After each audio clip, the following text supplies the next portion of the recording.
জামাত ইসলাম নামক সেই সংগঠনের ভবিষ্যৎবাণী খুবই খারাপ। কারণ যারা সাধারণ থেকে সাধারণ মানুষ, হয়তো তারা কোনো ইসলামিক সংগঠনের মধ্যে নেই, কিন্তু ইসলামটা অধিকাংশ কিন্তু তারা বুঝে। হয়তো দুনিয়াবি সাথে তারা কোনো একটা ইসলামিক সংগঠনের সাথে জড়িত নেই, দুনিয়াবি লাইনে যে সমস্ত সংগঠনগুলো হারছে সেই সমস্ত সংগঠনগুলোর মধ্যে তারা জড়িত আছে, যেমন আওয়ামী লীগ, বিএনপি, জাতীয় পার্টি, আরো ভিন্ন ভিন্ন সংগঠন, সেগুলোর সাথে তারা জড়িত আছে। কিন্তু প্রকৃত ইসলাম কি সেটা কিন্তু তারা মোটামুটি ভালোই বুঝে। জামাত ইসলাম নামক সেই সংগঠন যে মানুষকে ধোঁকা দিচ্ছে ইসলামের নামে, তারা যে ইসলামের বিপক্ষে গিয়ে অবস্থান নিচ্ছে, নবী রাসূলদের বিপক্ষে অবস্থান নিচ্ছে, রাসূল সাল্লাল্লাহু আলাইহি ওয়াসাল্লামকে চ্যালেঞ্জ করেছিল আবুল আলা মওদুদি, সেগুলো কিন্তু এই সাধারণ মানুষগুলোও জানে। যদিও তারা কোনো ইসলামিক সংগঠনের সাথে জড়িত নেই, কিন্তু মুহাম্মদ রাসূলুল্লাহ সাল্লাল্লাহু আলাইহি ওয়াসাল্লামের বিরোধিতা যারা করছে তারা যে বাতিল তারা কিন্তু খুব ভালোভাবে জানে। যারা ইসলামের সাথে টেক্কা দিচ্ছে তারা যে বাতিল এটা খুব ভালোভাবে জানে। যারা ইসলামিক সংগঠনের নাম বলে আল্লাহ পাক রব্বুল আলামিনের পদ্মার বরখেলাপ করছে তারা যে কোনো ইসলামিক সংগঠন না, এই মানুষগুলো কিন্তু খুব ভালোই জানে প্রকৃত ইসলাম কাকে বলে, ইসলামের মধ্যে কি করা যাবে কি করা যাবে না। অন্তত নবী করিম সাল্লাল্লাহু আলাইহি ওয়াসাল্লামকে যারা ছোট করে দেখবে তারা কখনো ইসলামিক সংগঠন হতে পারে না, এটা কিন্তু তারা খুব ভালোভাবে জানে। কিন্তু জামাত ইসলাম নামক সেই সংগঠনের সাথে যারা জড়িত আছে তারা জানে যে জামাত ইসলাম নামক সেই সংগঠনের সাথে জড়িত থাকলেই তারা ইসলামের মধ্যেই আছে। সেই সংগঠন যে অতীত থেকে নবী করিম সাল্লাল্লাহু আলাইহি ওয়াসাল্লামকে কটূক্তি করে আসছে, তহমত দিয়ে আসছে, ইসলামকে নিয়ে মজা তামাশা করছে, সেটা তারা জানছেন। আসুন একটা ভিডিও ক্লিপ আপনাদেরকে দেখাই, তার কথাগুলোকে শুনলে আপনারা বুঝতে পারবেন। হয়তো তারা ইসলামিক সংগঠনের সাথে জড়িত নেই, কিন্তু জামাত ইসলামের যে আকীদা, তাদের যে চিন্তা ভাবনা, তারা যে বিকৃত মস্তিষ্কের মানুষ সেটা কিন্তু তারা বুঝেছে, জানে। আর এই ভিডিওটা দেখুন, তাহলে বুঝতে পারবেন যে তারা কতটা সচেতন ইসলামের দিক থেকে। হয়তো ইসলামিক সংগঠনের সাথে জড়িত নেই, কিন্তু ইসলামের চিন্তা ভাবনা তারা কতটা সচেতন। আমাদের তারেক রহমান সাহেবের উচিত ধর্ষণ কমিটি করবে, সেখানে অন্য কাউকে রাখা লাগবে না। জামাতের আমির সহ যদি সবাইকে রাখে দেখা যাবে যে ধর্ষক আর নাই, কারণ এরাই এখন ধর্ষণ করে। জামাত আসলে কোনো মানুষের মধ্যে পড়ে, এটা আলাদা একটা প্রজাতি। জামাতের যিনি আমার প্রাণপ্রিয় ভাই বন্ধুরা, আপনারা হয়তো হুকটা শুনেছেন, এখন বিস্তারিত ভিডিওটা দেখুন, তাহলে বুঝতে পারবেন। এই প্রতিষ্ঠাতা মওদুদি, তিনি একজন মুসলমান বিরোধী এবং তিনি আমাদের নবী বিরোধী। তিনি কিন্তু একাধিকবার এই মওদুদি বলছিল যে এই মুহাম্মদ তোর কি ক্ষমতা আছে, আমার যে লাঠির ক্ষমতা আছে সেটা মুহাম্মাদের ক্ষমতা নাই। তাই নাউজুবিল্লাহি মিন যালিক। একবার চিন্তা ভাবনা করে দেখুন যে মওদুদি রাসূল সাল্লাল্লাহু আলাইহি ওয়াসাল্লামকে বলছে, হে মুহাম্মদ আমার লাঠির যে ক্ষমতা আছে সেই ক্ষমতা নাউজুবিল্লাহি মিন যালিক, এটা আমার মুখ দিয়ে আমি উচ্চারণ করতে পারছি না। এই মস্তিষ্কের মানুষ একটা ইসলামিক সংগঠন তৈরি করেছে, সেই সংগঠনের সাথে যারা জড়িত আছে, সেই সংগঠনের সাথে জড়িত থেকে যারা ইসলামী আন্দোলন বাংলাদেশের বিপক্ষে অবস্থান নিচ্ছে, তারা কি আদৌ মুসলমান কিনা এটা কিন্তু সন্দেহ আছে। যারা নবী রাসূলের বিরোধিতা করে একটা সংগঠন তৈরি করেছে, আবার নাম দিয়েছে ইসলামিক সংগঠন, সেই সংগঠনের সাথে জড়িত থেকে একটা প্রকৃত ইসলামিক সংগঠন, যাদের কাছে গিয়ে মানুষ দাঁড়িয়ে রাখছে, নামাজ কালাম পড়ছে, পর্দা করছে, ইসলাম শিখছে, আরবি পড়া শিখছে, বাংলাদেশে অসংখ্য অগণিত মাদ্রাসা তৈরি করছে, তাদের বিরোধিতা করছে। তাহলে কি তারা ইসলামের বিরোধিতা করছে না? কারণ তারাই তো বর্তমান বাংলাদেশের মধ্যে ইসলামটাকে প্রচার করছে, ইসলামের আমল মানুষকে শিখাচ্ছে, তাদের বিরোধিতা করছে। যারা ইসলামের মধ্যেই সঠিকভাবে নেই, হয়তো তাদের জানার গলত আছে, সেই কারণে তারা ঠিকভাবে জানতে পারছে না। জানার চেষ্টা করলে আমি যেভাবে সেই সংগঠন থেকে বের হয়ে এসেছি, আমার মতো অনেকেই বের হয়ে এসেছে, তারাও একটা সময় ইনশাআল্লাহ যদি ইসলামকে ভালোবেসে থাকে, সচেতন মানুষ হয়ে থাকে, তারাও সেখান থেকে বের হয়ে আসবে।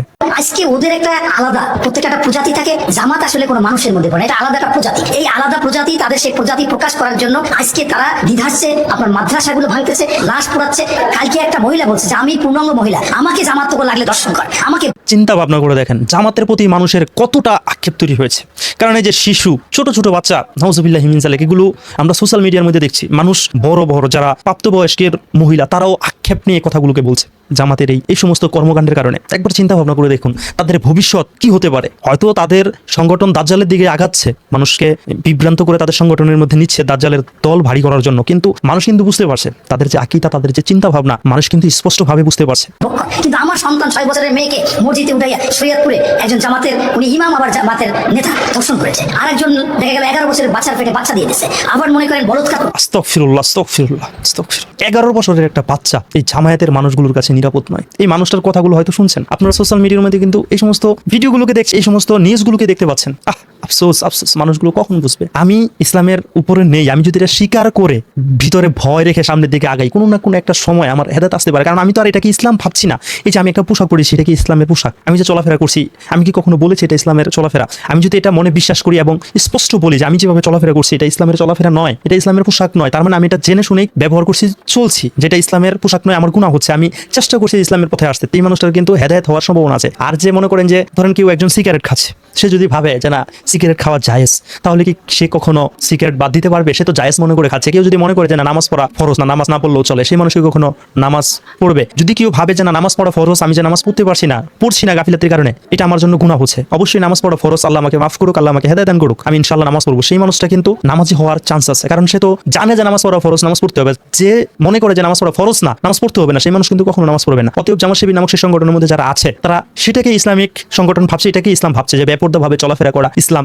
মিথ্যা কথা বলা ইসলাম, অপপ্রচার করা ইসলাম, ওলামায়ে কেরামদেরকে স্ক্রিনে উঠিয়ে বোকাবাদ্য দেওয়া ইসলাম। এই যে রাসূল সাল্লাল্লাহু আলাইহি ওয়াসাল্লামকে আবুল আলা মওদুদি লাঠি দেখে লাঠি উঠিয়ে এই সমস্ত কথাগুলোকে বলেছে, এই মানুষটার কাছেই তো আপনারা শুনেছেন। ওলামায়ে কেরামও কিন্তু এরকম তথ্য দেয়, তারাও কিন্তু সেটাকে হকিরই মাপকাঠি ধরে নিয়েছে। আবার আমির হামজা একটা বক্তব্যের মধ্যে বলেছেন যে নবী করিম সাল্লাল্লাহু আলাইহি ওয়াসাল্লাম কোনো উপকার করতে পারবেন না। আমরা দোয়া করি এই সমস্ত চিন্তা ভাবনার যারা মানুষ তাদেরকে আল্লাহ দুনিয়াতে বেঁচে থাকতে হেদায়েত দান করুক। যদি হেদায়েত না পায়, যদি এই চিন্তা ভাবনা থেকে বের হয়ে আসতে না পারে, তাহলে মুহাম্মদ রাসূলুল্লাহ সাল্লাল্লাহু আলাইহি ওয়াসাল্লামের উনি যে শাফায়াত করে জান্নাতে নিবে, এটা যেন তারা না পায়। কারণ তারা তো স্পষ্টভাবে বলছে নবী করিম সাল্লাল্লাহু আলাইহি ওয়াসাল্লাম কোনো উপকার আসবে না, সেই উপকার থেকে যেন তারা বঞ্চিত হয়। কারণ আপনার আমার নবী মহানবী হযরত মুহাম্মদ সাল্লাল্লাহু আলাইহি ওয়াসাল্লামকে নিয়ে এমন কথা মুফতি আমির হামজা সাহেব বলেছে। বক্তব্যটা শুনুন। মানুষ তো ভরসা করবে শুধুমাত্র আল্লাহর উপরে, এমনকি রাসূলুল্লাহ আমার কোনো উপকার করতে পারে না। নাউজুবিল্লাহি মিন যালিক। শুনেছেন আমির হামজার মুখ থেকে এই কথাটা বলা কি তার উচিত হয়েছে? সেই সংগঠনেরই অনুসারীরা ইসলামী আন্দোলন বাংলাদেশকে নিয়ে কটাক্ষ করে কথা বলে, আমাদেরকে নিয়ে কটাক্ষ করে কথা বলে, আমাদের আকাবিরদেরকে স্ক্রিনে উঠিয়ে কথা বলে। অথচ আমাদের আকাবিররা কখনো ইসলামকে নিয়ে বিকৃত করে না, ইসলামকে নিয়ে অপব্যাখ্যা করে না। তাদের বয়ান শুনে লক্ষ লক্ষ মানুষ পরিবর্তন হয়। আসুন তারপরের কথাগুলো শুনি। সেটা এক মহিলা কালকে প্রেস ক্লাবে চিৎকার করে বলতেছে যে তোদের যদি এতই ভোগ করার ইচ্ছা থাকে, আমরা যারা প্রাপ্তবয়স্ক আমাদের তো রাজ্য করে দর্শন করে, কিন্তু এইগুলো করো কেন? তার মানে হচ্ছে কি, এরা বলে এক করে এক। এবং আপনারা দেখেছেন যখনই তারেক রহমান সাহেব ঠেকাইতে পারতেছিল না, 1.5 গুণ তেল আনে, তারপর তেলের সমস্যা যায় না, তখনই তার মাথায় আসে যে এই সমস্যার সৃষ্টিটাই করতেছে জামাত। তাই জামাত দিয়ে কমিটি করি, আপনি সন্ধ্যাবেলায় কমিটি করলো, রাত্রি ম্যাজিকের মধ্যে আর লাইন নেই। এবং আমার একবার চিন্তা ভাবনা করে দেখুন, এই যে তেলের একটা সংকটের কথা বলেছে, আরেকটা ওই বিষয়টা আপনারা শুনেছেন, সেই বিষয়টা আমার মুখ দিয়ে আমি বলতে চাই না, ভিডিওতে দেখেছেন। এই যে তেলের যে বিষয়টা বলেছে, তেলের যে সংকট দেখা যাচ্ছিল, এটা আমি সবাই কিন্তু দেখেছি। জামায়াতের কিছু নেতার বাড়ি থেকে কিন্তু এই যে গাজী ট্যাঙ্ক যে আছে, বড় বড় যে পানির ট্যাঙ্কগুলো আছে, সেই ট্যাঙ্ক থেকে তাদের বাড়ি থেকে তেল উদ্ধার করা হয়েছে। বিভিন্ন জায়গা থেকে তাদের তেলের মজুদ ধরা পড়েছে, অবৈধভাবে তেল তারা রপ্তানি করছে, তাদের কাছে জমা করে রেখেছে। এগুলো কিন্তু আমরা দেখেছি। আসলে জনাব তারেক রহমান সাহেব একটা ভালো কাজ করেছে, কারণ চোরদেরকে যদি নিজেদের সাথে রাখা হয় তাহলে কিন্তু চোররা চুরি করতে পারে না, চুরি করার তো সুযোগই পাবে না, কারণ তাদেরকে কাছে রেখেছে, তাদেরকে বিশ্বাস করছে, এটা দেখানো হচ্ছে। এই একটা ভালোবাসা, একটা বিশ্বাসের জায়গা থেকে হলেও তারা কিন্তু অন্তত চুরি করাটা বন্ধ করবে। তবে তারেক রহমান সাহেব এই কাজটা খুব ভালো করেছে। এখানে থাকা এই মানুষটির এই কথাটা আমার কাছে খুবই ভালো লেগেছে, এই কথাটা যৌক্তিক। তারেক সাহেব এটা করবে কেন?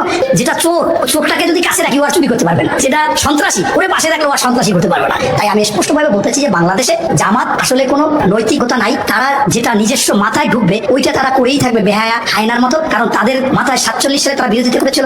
এই যে এইবারে আসি দেশের বিষয়ে, আসলে তারা বিকৃত মস্তিষ্কের মানুষ। বিকৃত মস্তিষ্কের মানুষ না হলে তারা তো এই সমস্ত অপপ্রচার, মিথ্যাচার, নবী রাসূলদেরকে নিয়ে অপপ্রচার, আল্লাহর নবী রাসূল সাল্লাল্লাহু আলাইহি ওয়াসাল্লাম কোনো উপকারে আসবে না, এই সমস্ত তারা বলতে পারতো না যদি বিকৃত মস্তিষ্কের মানুষ না হতো। তারপরে তাদের প্রধান আমির ছোট বাচ্চাদেরকে আদরের নামে ঠোঁটে কিস করতো না, ঘাড়ে ছেলে মানুষের কিস করতো না, মেয়ে মানুষকে পাঞ্জা দিয়ে ধরে ফেলতো না। এই যে এই সমস্ত কাজগুলো যে করে, এই সমস্ত কাজগুলো যারা করে তারা আসলে বিকৃত মস্তিষ্কের মানুষ হতে পারে। আর তাদের সংগঠনের মধ্যে যারা জড়িত আছে, আল্লাহ তাদেরকে হেদায়েত দান করুক, তারা যাচাই বাছাই করুক। আমি অনুরোধ করে বলছি আমার প্রাণপ্রিয় ভাই বোনরা যারা জামাত ইসলাম নামক সেই সংগঠনের সাথে জড়িত আছেন, আল্লাহর দোহাই লাগে একটু যাচাই বাছাই করুন ভাই। আমি যাচাই বাছাই করে দেখে আমি সেখান থেকে ছুটে আসি। আল্লাহর কসম, আমার জীবনের প্রথম ভোট আমি জামাত ইসলামে দিয়েছি। আমি সেখান থেকে যাচাই বাছাই করে দেখেছি তারা যত কথা বলে 99টাই মিথ্যা কথা বলে। তারা ইসলামকে পুঁজি করে এই ধর্ম ব্যবসা করে খাচ্ছে। আপনারা অনেকেই বলবেন যে আল্লামা দেওয়ান সাইদি কি তাহলে ধর্ম ব্যবসা করেছিল? আরে ভাই, সবার হিসাব সব জায়গায় দিলে চলেন। আল্লামা দেওয়ান সাইদি রহমাতুল্লাহি আলাইহি সত্যের মাপকাঠি বলেন আপনারা? সত্যের মাপকাঠি তো কুরআন ও হাদিস। একটা মানুষ কি ভুল করতে পারেন? আল্লামা দেওয়ান সাইদি তো একবার বলেছিল ইসলামের নারী নেতৃত্ব হারাম, আবার সেই নারীর সাথে ঐক্য করেছে। তিনি তো বলে গিয়েছিলেন মা বাবা বেঁচে থাকতে নাকি পীর ধরতে নেই। আর বাবা, পীর ভিন্ন জিনিস, মা বাবা ভিন্ন জিনিস। পীরের কাছ থেকে এসে যদি হক্কানি পীরের কাছে গিয়ে মানুষ দিন বুঝতে পারে, ইসলাম বুঝতে পারে, সেই মানুষটা গিয়ে কিন্তু মা বাবার হক আদায় করে, কারণ সে বুঝতে পারে যে আসলে মা বাবার হক কিভাবে আদায় করতে হবে। পীর তো আর মা বাবা হয়ে যায় না। এই যে কথাটা বলে লক্ষ লক্ষ মানুষকে গুমরা বানিয়ে গিয়েছে, এই কাজটা কি উনি খারাপ করেননি? তো সবাই কি সত্যের মাপকাঠি হয়? এই যে তিনি কিন্তু জানেন পর্দা করা ফরজ, কিন্তু পর্দার বরখেলাপ করেছিলেন। মেয়েদের সাথে টকশোর মধ্যে বসে বসে কথা বলেছিলেন, মেয়েদের দিকে তাকিয়েছিলেন। একজন আলেম হিসাবে, একজন নায়েবে আমির হিসাবে তিনি কাজটা ঠিক করেননি। এই কারণে বলবো ভাই, কোনো ব্যক্তি কখনো সত্যের মাপকাঠি হতে পারে না। সত্যের মাপকাঠি কুরআন ও হাদিস। নবী করিম সাল্লাল্লাহু আলাইহি সাল্লাম ওনাকে অনুসরণ করেছে সাহাবায়ে কেরাম। এগুলো হচ্ছে সত্যের মাপকাঠি। আল্লাহ যা বলেছেন তা করতে হবে, যা নিষেধ করেছে তা বর্জন করতে হবে। এগুলো হচ্ছে সত্যের মাপকাঠি। আল্লামা দেওয়ান সাইদি রহমাতুল্লাহি আলাইহি, তারপরে আরো যে সেই সংগঠনের মধ্যে কিছু পপুলার আলেম আছে, যেমন মিজানুর রহমান আজহারি হাফিজাহুল্লাহ, একজন পপুলার আলেম। উনি কি ভুল করলে সেটা কি আমাদের জন্য রেফারেন্স হয়ে যাবে? উনি দেখুন, মিজানুর রহমান আজহারি সাহেব উনি কিন্তু ইলেকশনের আগে একটা পোস্ট করেছিলেন, তারুণ্যের প্রথম ভোট ইনসাফের পক্ষে হোক। উনি কিন্তু ইসলামের পক্ষের কথা বলেনি যে তারুণ্যের প্রথম ভোট ইসলামের পক্ষে হোক, এটা বলেননি, ইনসাফের কথা বলেছে। কেন? ইসলাম বললে আমরি কি হয়ে যেত বলেন? এই যে কৌশল, এগুলো হচ্ছে দলকানা। আপনারা প্লিজ ভাই, আপনারা একটু যাচাই বাছাই করুন, একটু সত্যটা জানার চেষ্টা করুন, তাহলে আপনারা হয়তো সত্যটা পেয়ে যাবেন। ইসলামকে যদি ভালোবেসে থাকেন অবশ্যই যাচাই বাছাই আপনাদের করতে হবে। যাচাই বাছাই ছাড়া যারা অন্ধের মতো কোনো এক জায়গায় লেগে থাকে তারা অবশ্যই গুমরা। কারণ আপনি যাচাই বাছাই করে দেখুন, আল্লাহ তাআলা আপনাকে সঠিক কোনো একটা জায়গার সন্ধান দিতে পারে। যাচাই বাছাই করে যদি দেখেন যে না আপনি যে সংগঠনের মধ্যে আছেন সেটাই ঠিক আছে, তাহলে সেখানে থেকে যান। কিন্তু যাচাই বাছাই করে দেখুন। স্বাধীনতা সম্পর্কে এই ভাইজান এখানে কথা বলছেন, আসলে এটার সাথে আমি একমত। আসুন আগে কথাগুলো শুনি। এখনো তারা বিরোধিতা 71 সালে বিরোধিতা করেছিল, এখনো তারা বিরোধিতা করতেছে। এবং সবচেয়ে ব্যাপার কি, এরা হয়ে গেছে এমন একটা পরগাছার মতো যে জামাত জাতীয় পার্টির সাথে হাত করেছে, বিএনপির সাথে করেছে, আওয়ামী লীগের সাথে করেছে। এরা হলে একটা পরগাছার মতো অবস্থা, কিছু সুবিধা পাবে সেখানেই বসে পড়বে। আমার প্রাণপ্রিয় ভাই বন্ধুরা, আপনারা হয়তো ওনার কথাগুলোকে শুনেছেন। তারা 52তে তারা বাংলাদেশের বিপক্ষে অবস্থান নিয়েছিল, এমনকি 71 সালেও বাংলাদেশের বিপক্ষে অবস্থান নিয়েছিল।